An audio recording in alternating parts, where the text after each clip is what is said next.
कहानी राजस्थान की है।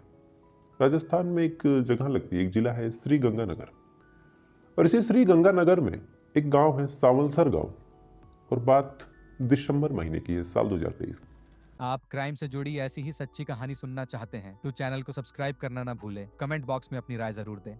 धन्यवाद। चलिए कहानी में आगे बढ़ते हैं। असल इसी सावलसर गांव में एक परिवार रहा करता था। परिवार में टोटल 4 या 5 लोग। एक शख्स था जिसका नाम आप दिनेश मान लीजिए, उसकी वाइफ सुनीता, उसकी एक बहन ज्योति, और साथ ही उसकी माँ, उसकी फादर ठीक ठाक तरीके से रहा करते थे। दिसंबर महीने की बात है, अचानक से जो दिनेश थे, उनकी जो वाइफ थी सुनीता, खुद को आग लगा लेती है। अब खुद को आग लगाने के बाद घर वालों ने जैसे तैसे करके आग पे काबू पाया, उसको लेके फौरन हॉस्पिटल जाया गया। अब जैसे ही सुनीता हॉस्पिटल जाती है तो 2 तरह की बातें होती है।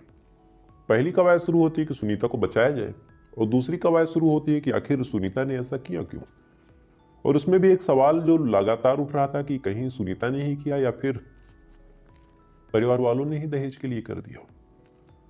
तो मामला चूंकि पुलिस का था तो पुलिस भी आती है। आने के बाद अब इंतजार हो रहा था कि सुनीता ठीक हो तो फिर उसका बयान दर्ज करें। तब तक ससुराल पक्ष वालों पे दबाव बनाया गया कि आप लोग कहीं जाएंगे नहीं, हमेशा पुलिस की निगरानी में रहेंगे। मायके वालों को भी लगा कि शायद ससुराल वालों ने ही कुछ किया, उन्होंने केस दर्ज कर दिया। अब इधर केस दर्ज हुआ, मायके वालों को लग रहा था कि ससुराल वालों ने कुछ किया है या फिर जलाया है या फिर उकसाया है। तरह तरह की बातें होने लगी। केस स्ट्रांग था, पुलिस वाले कार्रवाई करना शुरू करते हैं। लेकिन इसी दौरान जैसे ही 2 दिन गुजरता है, सुनीता लगभग झुलस गई थी, लेकिन हाँ थोड़ी बहुत उसमें जान बाकी थी, और डॉक्टर्स ने मेहनत की और एक बार उसको होश में लाया। अब जैसे ही उसे होश में लाया तो मायके वाले तो ये मान के चल रहे थे कि ससुराल वालों ने ऐसा कुछ किया, लेकिन ससुराल वाले जवाब चाहते थे, क्योंकि वो लगातार कह रहे थे कि हमने नहीं किया।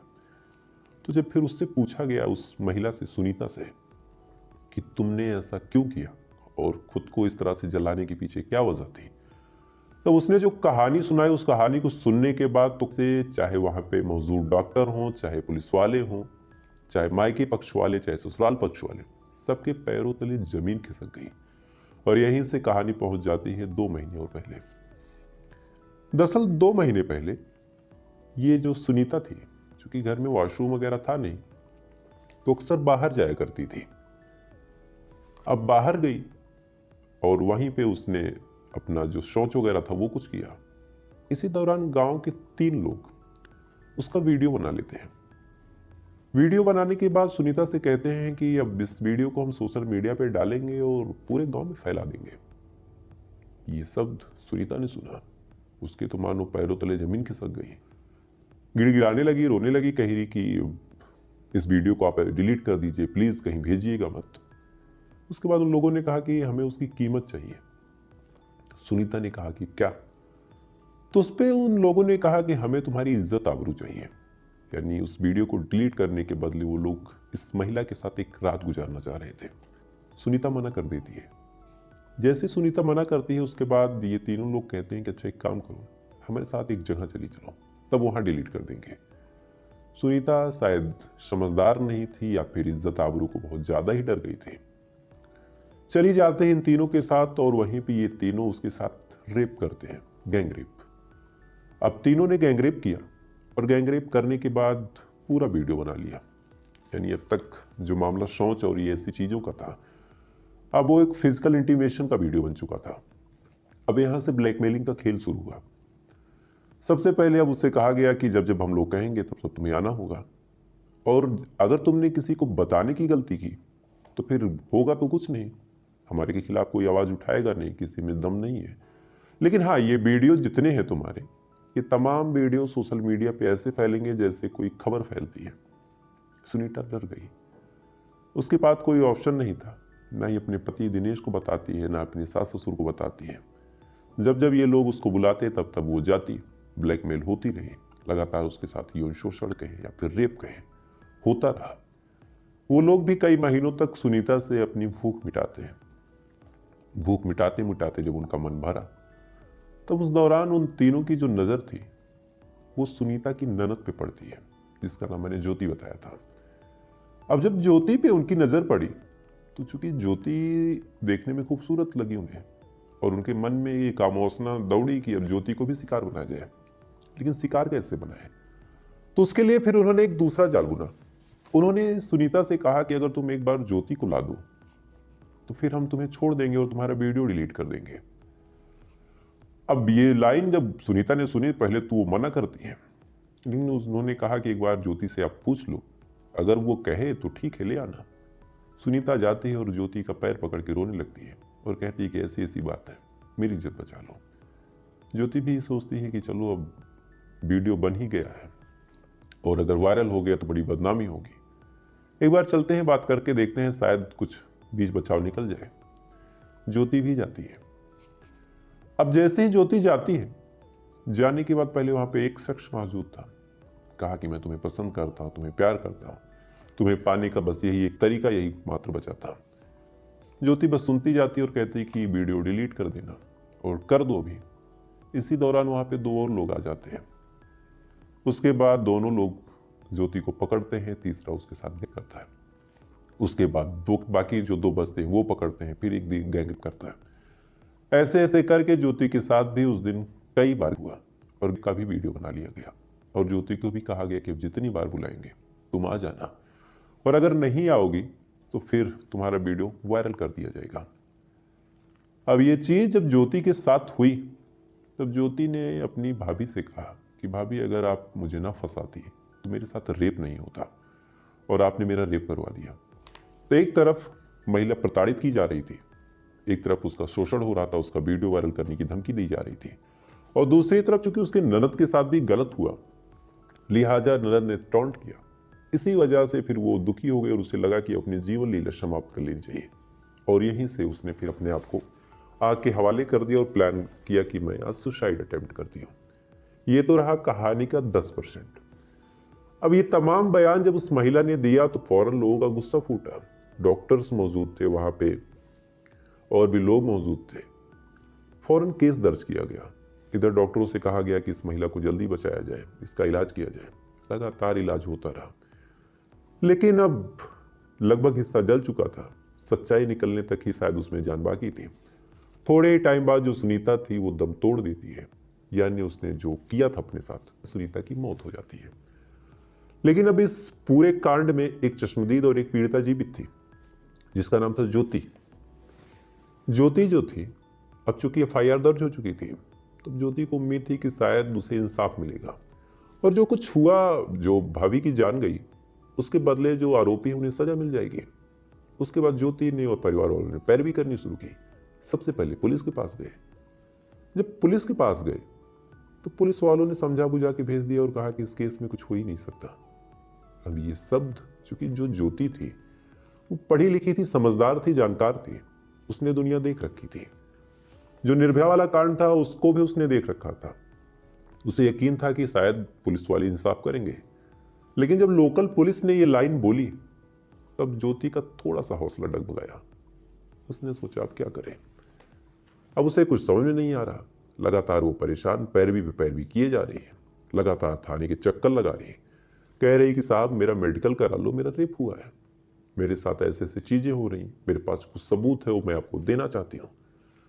लेकिन ना ही पुलिस वाले उस महिला जिसकी मौत हो गई उसके बयान को नोट करते हैं, ना ही ज्योति जो खुद जीवित थी और चलता फिरता सबूत थी, ना ही उसकी बातों को ध्यान देते हैं। मामले को दबाने की कोशिश करते हैं, मामले को रफा दफा करने की कोशिश करने लगते हैं। अब ज्योति जब ये चीज देखती है कि उसके साथ ऐसा कुछ हो रहा और उसको दबाया जा रहा, उसके इंसाफ दिलाने के लिए कोई पुलिस वाला कुछ कर ही नहीं रहा, तो ज्योति ने सोचा कि काम करते हैं, चलते हैं SP साहब से बात करते हैं और पूरा मामला समझाते हैं। उसके बाद ज्योति पहुंच जाती है SP ऑफिस, और पहुंचने के बाद वहां पे पूरी बात बताती है। अब सुपरिंटेंडेंट ऑफ पुलिस से भी ये लाइन सुनते हैं कि उसके साथ ऐसा कुछ हुआ और उसकी भाभी ने कुछ टाइम पहले सुसाइड अटेम्प्ट किया, और ज्योति भी लगभग उसी कगार पे है। ज्योति ने यह तक कह दिया कि अगर मुझे इंसाफ नहीं मिलेगा तो मैं सुसाइड कर लूंगी। तो फिर थोड़ा सा वो घबराते हैं। घबराने के बाद फिर कहते हैं कि भैया कार्रवाई की जाए। SP साहब का आदेश हुआ जो डिप्टी एसपी थे वो भी कहते हैं कि चलो कुछ कर लेते हैं, लेकिन जब नियत हो, और नियत ना होने के पीछे भी वजह थी, वो आपको वीडियो के अंत में बताऊंगा। दरअसल जब डिप्टी सीएम जो डिप्टी एसपी थे उनसे कहा जाता है कि कुछ करो, तो उन्होंने उस महिला यानी उस लड़की ज्योति से कहा कि एक काम करो, तुम जाओ अपना मेडिकल करवा के आओ। आमतौर पे पुलिस लेके जाती है, यहाँ इससे कहा गया कि जाओ करवा के लेके आओ। उसके बाद इसने पूछा कब, तो इसने कहा कि संडे के दिन चले जाना। अब संडे के दिन जहां पे मेडिकल होना था, जब वहां जाती है तो पता चलता है कि वो तो संडे के दिन बंद रहता है, लेकिन उसे अब ये बात भी तुरंत नहीं पता। सुबह की गई शाम तक बैठी रही कि अब कोई डॉक्टर आएगा, अब मेडिकल होगा, अब कोई डॉक्टर आएगा, अब मेडिकल होगा। ना कोई डॉक्टर आया, ना ही कोई मेडिकल करने वाला। उसके बाद फिर चली जाती है शहर के एक हॉस्पिटल, वहां पे कि मैं अपना मेडिकल करवा लूँ। वहां पे भी उसके साथ ऐसा ट्रीट किया गया कि मानो ये पीड़ित नहीं है, बल्कि ये खुद आरोपी है। ये तमाम चीजें लगातार करती ही रही, लगातार बेचारी दौड़ती रही, लगातार परेशान, इधर उधर दर बदर ठोकरें खाती रही, कभी किसी और के पास, कभी किसी और के पास। सब लोग आश्वासन देते कि कार्रवाई की जाएगी, लेकिन जब आरोपी का नाम सुनते तो फौरन मना कर देते। और उसके पीछे कारण था कि जो आरोपी है वो किसी मंत्री का रिश्तेदार है। इस वजह से ना तो पुलिस वाले इस मामले में आगे बढ़ना चाह रहे थे, ना ही कोई मीडिया वाला तवज्जो देना चाह रहा था। वक्त गुजरता चला गया, पूरा जनवरी बीत गया, पूरा फरवरी बीत गया। इधर लगातार ये धीरे धीरे जब लड़की दौड़ रही थी अपने ही रेप के लिए, न्याय की गुहार लगा रही थी, तो कुछ लोगों तक भी बात गई। बात जाने के बाद लोगों का भी गुस्सा फूटा। लोग भी थोड़ा सा इस केस को कहते हैं कि कार्रवाई हो, नहीं तो हम धरने पे बैठेंगे। अब डिप्टी साहब को लगा कि ये तो मामला फेल हो जाएगा। उन्होंने कहा कि चलो अब FIR दर्ज कर लो। सोच के देखिए कि कब से, दिसंबर से कहानी चल रही है। एक महिला बयान दे के मरी। उसके बाद फिर कहा गया कि चलो बयान हो गया है, काम करो FIR दर्ज करो। इनसे पूछा गया कि कितने लोग थे। इस लड़की ने कहा कि 3 लोग। FIR 2 लोगों के खिलाफ हुई। जो मंत्री का रिश्तेदार था उसको निकाल दिया गया उस केस से बाइज्जत। कहा गया कि नहीं, ये नहीं था। ना ही कोई जांच हुई, ना ही कोई मामला कोर्ट में गया। पुलिस वाले खुद ही वकील बनते हैं, खुद ही जज बनते हैं और उसको निकाल देते हैं। इधर जब उन लोगों को पता चला कि ये लोग केस की पैरवी कर रहे हैं और मामला खींच के कोर्ट तक ले जाने के चक्कर में है, तो उस दौरान उन लोगों ने फिर इन लोगों को परेशान करना शुरू किया। लगातार दबाव बनाने लगे कि अगर तुम केस करोगे तो हम ये करेंगे, हम तुमको मार देंगे, तुम्हारे भाई को मरवा दिया जाएगा, तुम्हारे फादर का एक्सीडेंट करवा दिया जाएगा। जब ये पुलिस से बताते कि हमें धमकी दी जा रही, तो पुलिस वाले भी उन्हीं लोगों का स्वरूप में बोलते कि आप अगर या तो लड़िए, नहीं तो अगर डरना है तो अपने हिसाब से डरिए, हमेशा हम आपको सुरक्षा नहीं दे सकते। ये तमाम चीजें जब होने लगी और मुख्य आरोपी जो था उसका नाम जब इस केस से निकाल दिया गया, 3 अप्रैल को जो ज्योति थी वो तमाम लोगों को बुलाती है। उसमें से 4 बड़े न्यूज चैनल थे। उन तमाम लोगों के सामने फिर जो कुछ हुआ, अभी तक मैंने जितनी कहानी आपको बताई, ये तमाम कहानी वो बताती है।